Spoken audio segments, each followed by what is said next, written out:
Hey everyone, today I'll tell you how to send money to Cash App from debit card. It's very easy to do, just follow these steps. First, you will need to download and set up the Cash App on your smartphone. Search for Cash App in the App Store or Google Play Store and install it. Once installed, create your account by entering your phone number or email address.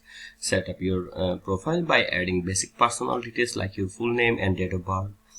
Then for start transferring money, you need to link your bank account to Cash App.